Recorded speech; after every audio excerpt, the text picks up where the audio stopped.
हमारी, जैसे हम किसी के लिए सोचते हैं, वो हमारी सोच पहुंच जाती है उनके पास। या कई बार होता है कि कोई व्यक्ति आता है, अरे मैं तेरे बारे में सोच रहा था और तू सामने आ गया। तो यही है टेलीपैथिक कम्युनिकेशन एक्चुअली, तो यही है बिल्कुल। अब ये अपन चालू करते हैं प्रकृति से।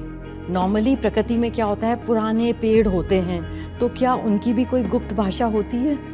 वो बहुत पुराने प्राचीन पेड़ जंगलों में दिखेंगे आप। बिल्कुल बिल्कुल 300-400 साल पुराने पेड़। So first of all I will start वो इस टॉपिक से कि क्या यही टेलीपैथी होती है कि हमें कभी लगता है कि हम किसी के बारे में सोच रहे थे, या हमको लगता है कि बस यही होने वाला है, फीलिंग आती है। तो बिल्कुल सही है कि यही टेलीपैथी होती है। उसको हम डेफिनेशंस उसकी अलग अलग करते हैं, हम उसको नाम अलग अलग देते हैं, मगर होता वो टेलीपैथिक कम्युनिकेशन ही है।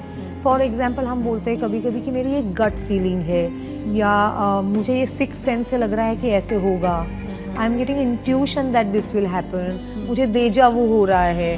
तो ये सारी फीलिंग्स जो है ये टेलीपैथिक कम्युनिकेशन ही है। बस अलग अलग टाइम पे हमने अलग अलग टर्मिनोलॉजीज उसको देना शुरू किया और बस हम वही आगे बढ़ते गए।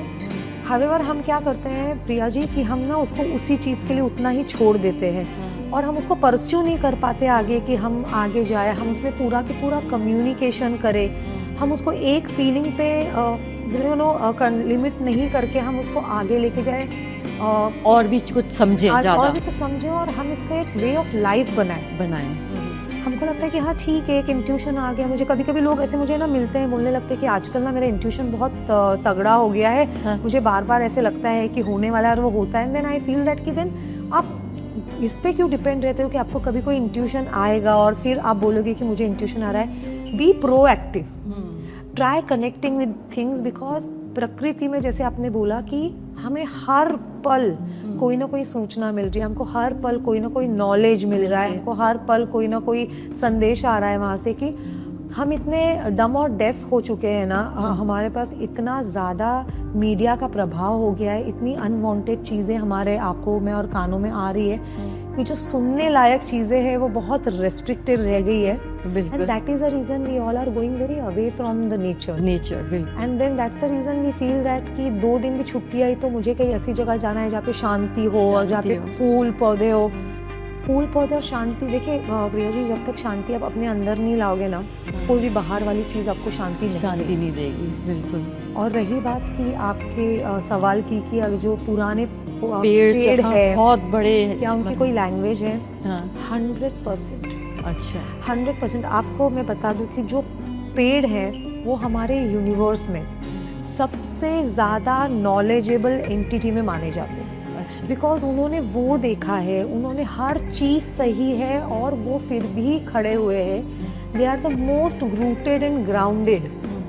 हम विश्वास नहीं कर सकते, मगर उनके जो रूट्स हैं वो किलोमीटर्स और किलोमीटर्स अंदर जाते हैं। वो एक दूसरे के पौधों से, पेड़ों से जुड़े हुए होते हैं। एंड हमारे जैसे ब्रेन में न्यूरॉन्स होते हैं जो जुड़े हुए होते हैं और हमारा संदेश हमारे बॉडी पार्ट्स में जाता है। बिल्कुल वैसा ही प्रकृति में होता है पेड़ों के साथ। एक कहावत है, बोलते हैं कि जैसे मराठी में बोलते हैं जे जे ब्रह्मांडी ते ते पिंडी। तो दैट इज उसका मीनिंग ये होता है कि जो जो ब्रह्मांड में है वो सारी चीज़ आपके शरीर में अंदर भी है। सो जो पेड़ पौधे हैं उनकी अपनी लैंग्वेज है, दे डू कम्युनिकेट। कोई एग्जाम्पल ऐसे, कोई एग्जाम्पल ऐसे, मतलब पेड़ का?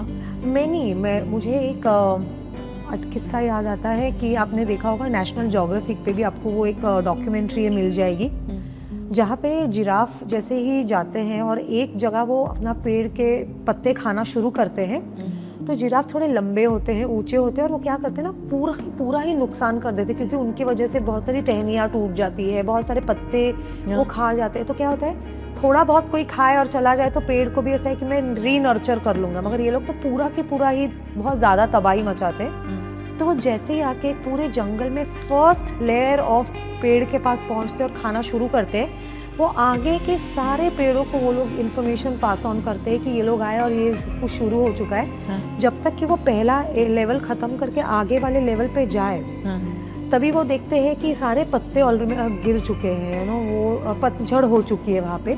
सो दे लीव वहां अच्छा। से, बिकॉज वो फील दैट के पत्ते ही नहीं तो हम क्या खाएंगे, मतलब वो पेड़ अपने आप ही झड़ने लग जाते झड़ने हैं। लग जाते हैं। बिकॉज क्या है, वो पत्ते तो वापस आ जाएंगे मगर उनकी जो टहनियाँ टूट जाती है, उनके रूट्स, उनके पास आने वाले दूसरे वाले जो श्रब्स होते हैं, नए पौधे, वो सबका ही नुकसान कर देते हैं।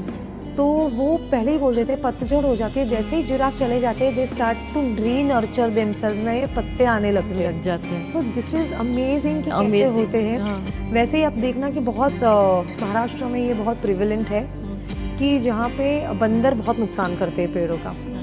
तो जैसे ही वो बहुत नुकसान करने लगते हैं, फल तोड़ तोड़ के, आगे के फल ना पौधे अपने आप झड़ा देते हैं। हाँ, हाँ। तो वो लोग नीचे से उठा के खा लेते हैं और चले जाते हैं, हाँ। क्योंकि वो उनको होता है कि हमको वो टहनियों पे तकलीफ करे, पूरे पेड़ को तकलीफ करे, उससे तो उनको फ्रूट चाहिए तो वो दे दो ताकि वो खा के अपना खा के चले आगे जाए। चले तो दे आर एक्सट्रीमली नॉलेजेबल।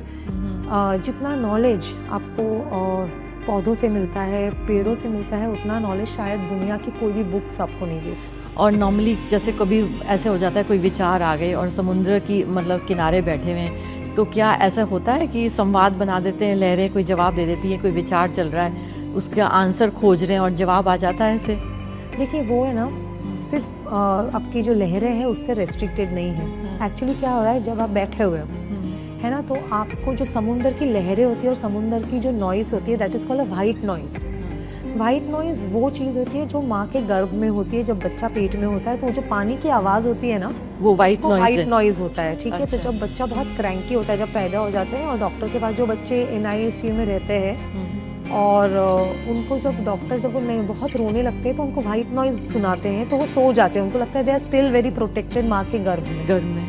तो वो सेम नॉइज होता है समुंदर की लहरों का। अच्छा। तो जब आप उसके किनारे पे बैठते हैं तो वहाँ पे आपको लगता है कि you are fully concentrated, because आपकी बॉडी ना उसी से बाहर आई है। तो कहीं ना कहीं वो आपके ना ब्रेन पे असर करता है, आप फुल्ली कॉन्सेंट्रेटेड होते हो कि आप उस मोमेंट में चले जाते हो।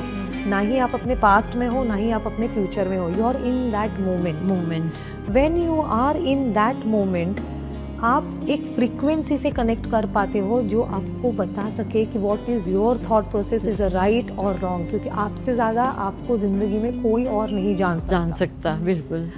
ओनली मैटर इज़ आप पूरे दुनिया की केओस में ना, आप नहीं जानते कि आप कैसे कनेक्ट करें अपने इनर सेल्फ पे बिल्कुल। और आंसर ले सकें। तो बिल्कुल। समुंदर आपको वैसे हेल्प करता है।